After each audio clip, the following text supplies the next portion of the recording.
Hello, you hardcores out there, how are you doing? Russell from Focus Corner, the biggest gob in sports.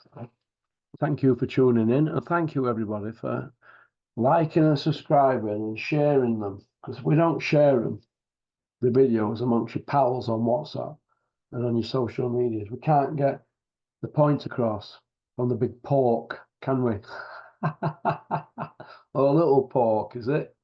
I've shrunk, can I? That's 10 stretch.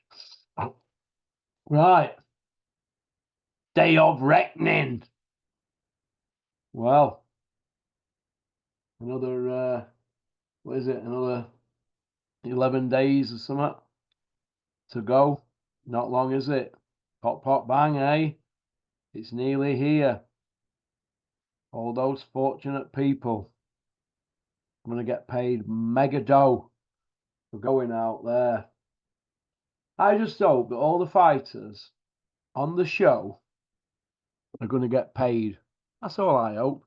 I hope the managers and all them people, advisors, trainers, and all them people around these fighters, majority of them, 90%, sponsors and woodpeckers, peck, peck, peck, peck, peck, pecking at these kids that are fighting.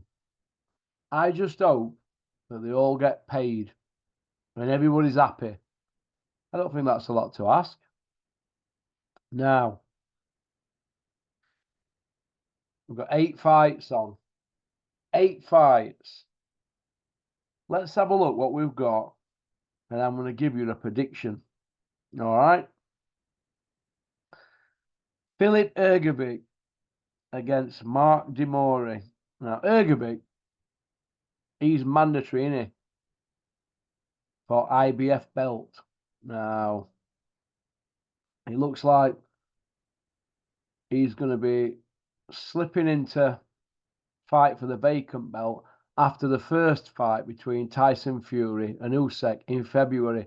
If that happens, all right, that belt can be vacant, and I'm sure that they could fight in March or April. But I think it'll be Anthony Joshua against Hrgovic. But what if it were Otto Wally? Is it Wally or Wallin? We'll call him Otto Wally. Now, since Otto Wally fought Fury, it's been 51 months. People keep going on about it. Oh, it's been 51 months. Look, he's 6-0 since Fury got that win over him that really should have been Otto Wally's win. 6-0. Just like Eddie Hills, the 6-0 Iceman from Billericay. But Wally's only knocked one out. Eddie took 4, didn't he? Clean out, put him on button moon. Now, Otto Wallin could easily fight Hrgovic for the vacant belt after Usyk and Fury fight. That'd be interesting, wouldn't it? Hey? It looks like it's all gearing up for Anthony Joshua to beat Wallin, probably on points, and then fight Hrgovic for vacant belt. Hrgovic has got Mark De Mori ranked 302 on BoxRec. Why is that? Why have we got all these very, very, very, very well-made fights on here? And then all of a sudden, we've got Mark De Mori ranked 302 against a guy ranked number 9 on BoxRec, but mandatory for IBF. Why is that? Because they need to keep that belt in-house. They don't want to put Hrgovic in a 50-50 fight. Not when Kalle Sauerland's hanging on for dear life for his little slice of the cake for heavyweight division. No way. Bit like David A. He had options on David A, didn't he, Kalle? A few years back. It is when David A were in heavyweight. It is what it is, isn't it? So I see Hrgovic knocking him out.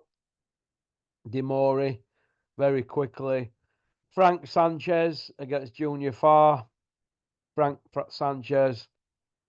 I see him stopping Junior Farr. Well, that's a decentish fight, but he'll beat Junior Farr. Now, this is an interesting fight. Arslanbek Makhmudov against Ajit Kabayel. That is an interesting fight, that. I see Makhmudov beating Kabayel, but If Caballel turns up, he could make it a difficult night for him, but I see Makhmudov beating Caballel on points. Jay Opatia against Elis Zorro. That'll be a stoppage for Opatia.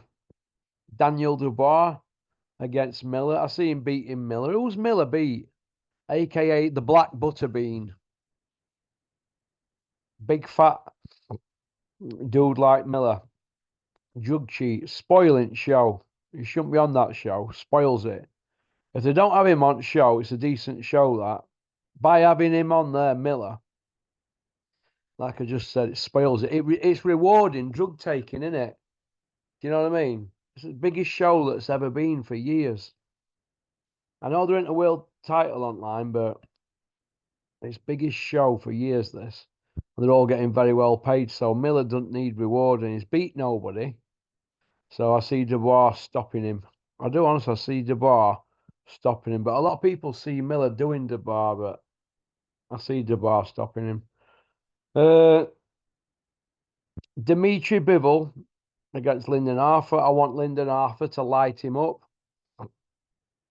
We don't want this chump Bivol beating one of our own. And Lyndon Arthur's one at boys, so I hope Lyndon Arthur wins. But it's a tough ask. So my heart says Lyndon Arthur, but if I were a betting man, I do like a bet. Bivol beats him on points. Deontay Wilder against Joseph Parker. Wilder lights him up. Parker easily. Very easily. Donkey fodder Parker now, isn't he? Donkey fodder. Anthony Joshua against Wallin. I see Anthony Joshua winning on points. Wallin could do the business over 12 rounds and look like he's won on points, but he's not going to get a decision, is he? So this is how my bet will go. Now, obviously, I've said to you, so-and-so will win on points, or so-and-so will win by stoppage. But if you want to put the bet on, just go for the straight win. Ergovic, Sanchez, Makhmudov, Opatia, Dubois, Bivol, Wilder, and Joshua.